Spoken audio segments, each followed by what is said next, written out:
Hello friends, எல்லாரும் எப்படி இருக்கீங்க? வெல்கம் டு என்னோட குட்டி உலகம். இன்னைக்கு நம்ம எல்லாருக்கும் ஆல் டைம் ஃபேவரட்டான சாக்லேட் ஐஸ்கிரீம் தான் செய்ய போகிறோம். வாங்க செய்ய ஆரம்பிக்கலாம். இப்போ நான் 2 வாழைப்பழம் எடுத்திருக்கேங்க. நான் மோரிஸ் வாழைப்பழம் எடுத்திருக்கேன். உங்களுக்கு எந்த வாழைப்பழம் ரொம்ப பிடிக்குமோ அதை எடுத்துக்கோங்க. இப்போ நான் அதை அழகாக ஸ்லைஸ் பண்ணிக்கிறேங்க. ரொம்ப மெல்லிஸாக கட் பண்ணிடாதீங்க, கொஞ்சம் மொதவே கட் பண்ணிக்கோங்க.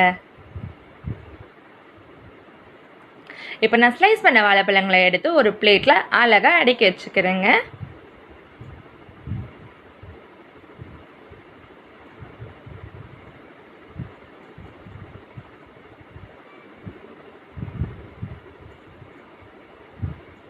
இந்த ஐஸ்கிரீமை சின்னவங்க மட்டும் இல்லைங்க, பெரியவங்களும் தாராளமாக சாப்பிட்லாம். ஏன்னா இது ஃப்ரூட்ஸில் செய்கிறதுன்றதால உடம்புக்கு ரொம்ப ஹெல்த்திங்க.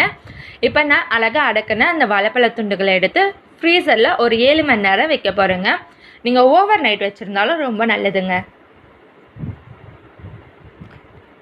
இப்போ நான் ஃப்ரீசரில் எடுத்த வாழைப்பழம் பார்த்தீங்களா எவ்வளோ டஃப்பாக இருக்குது தெரியுங்களா? இப்போ அந்த சில்னஸ் போகிறதுக்குள்ளே அது எல்லாத்தையும் இப்போ நம்ம ஒரு மிக்ஸி ஜாருக்கு ட்ரான்ஸ்ஃபர் பண்ணிடலாம். இதில் நான் இப்போது 2 ஸ்பூன் கொக்கோ பவுட்ரு சேர்த்துக்கிறேங்க. இப்போ கொக்கோ பவுட்ரு எல்லா ஷாப்லேயும் கிடைக்குதுங்க. 2 ஸ்பூன் சேர்த்துக்கோங்க.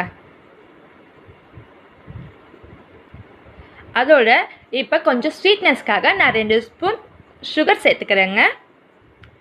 நான் ஒயிட் சுகர் சேர்த்துக்கிறேன். உங்களுக்கு விருப்பமாக இருந்துச்சுன்னா நீங்கள் ப்ரௌன் சுகரும் சேர்த்துக்கலாம். இல்லை எனக்கு சுகரே வேணாம்னா நீங்கள் தாராளமாக ஹனி சேர்த்துக்கலாம். இல்லைனா சுகர் சேர்த்துக்காமல் கூட நம்ம இந்த ஐஸ்கிரீமை ரெடி பண்ணலாங்க. ஸ்வீட்னஸ் வந்து அவங்கவுங்களுக்கு ஃபேவரட் மாதிரி தாங்க. இதில் நான் கொஞ்சோண்டு வெனிலா எசன்ஸ் சேர்த்துக்கிறேங்க. இது ஆப்ஷனல் தான், இருந்தால் சேர்த்துக்கோங்க, இல்லைன்னா எந்த பிரச்சனையும் இல்லைங்க.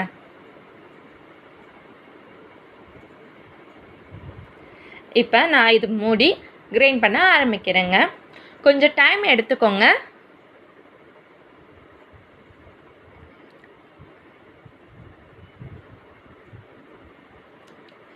நீங்கள் அப்பப்போ மூடியை ஓப்பன் பண்ணிவிட்டு ஸ்பூனில் அதை லைட்டாக மிக்ஸ் பண்ணி விட்டு நீங்கள் அரைச்சிக்கோங்க.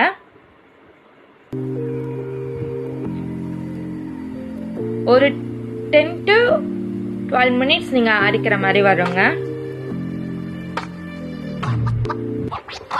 பார்த்தீங்களா? இப்போ லைட்டாக ஒரு 25% ரெடியாக இருக்குங்க.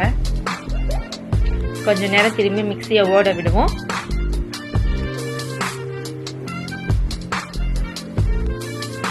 இந்த அரைக்கிற டைம் கூட நம்ம பசங்க சும்மா இல்லைங்க, பின்னாடி எப்போ ரெடி ஆகும் கேட்டுக்கிட்டே இருந்தாங்கங்க.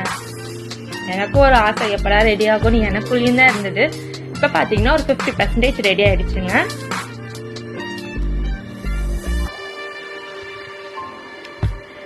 மிக்ஸி வெளியே வந்து அந்த ஒயிட் மாதிரி ஆகுது இல்லைங்களா?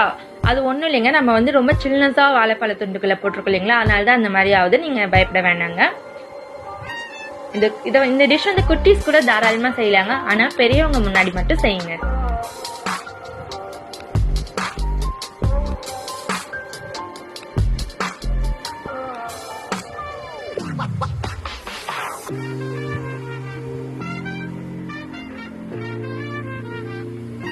Sound 75% ரெடி ஆயிடுச்சுங்க. இன்னும் ஃபியூ செகண்ட்ஸ்ல ரெடி ஆயிடும். இப்பவே இது பார்க்க ரொம்ப யம்மியா இருக்குங்க.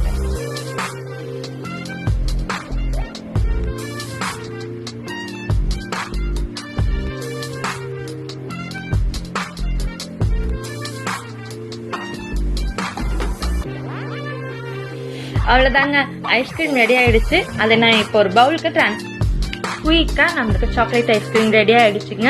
இதை கண்டிப்பாக நீங்கள் உங்கள் வீட்டில் செஞ்சு பார்த்துட்டு எப்படி இருந்ததுன்னு மறக்காமல் கமெண்ட் செக்ஷனில் சொல்லுங்கள். அது மட்டும் இல்லாமல் இந்த வீடியோ உங்களுக்கு ரொம்ப பிடிச்சிருந்தா லைக் பண்ணுங்கள், ஷேர் பண்ணுங்கள், மறக்காமல் என் சேனலை சப்ஸ்கிரைப் பண்ணுங்கள். பக்கத்தில் இருக்க பெல் ஐக்கானையும் தட்டி விடுங்க. அப்போ தான் நான் போடுற ரெசிபீஸ்லாம் உங்களுக்கு உடனே வரும். இனிமேல் நீங்கள் ரொம்ப டிஃப்ரெண்டான ரெசிபீஸை என்னோட சேனலில் பார்க்க போகிறீங்க. அதுக்கு எல்லாருமே இப்போ ரெடியாகுங்க. என் பொண்ணோட எபிக் ரியாக்ஷன் கொஞ்சம் பாருங்களேன்.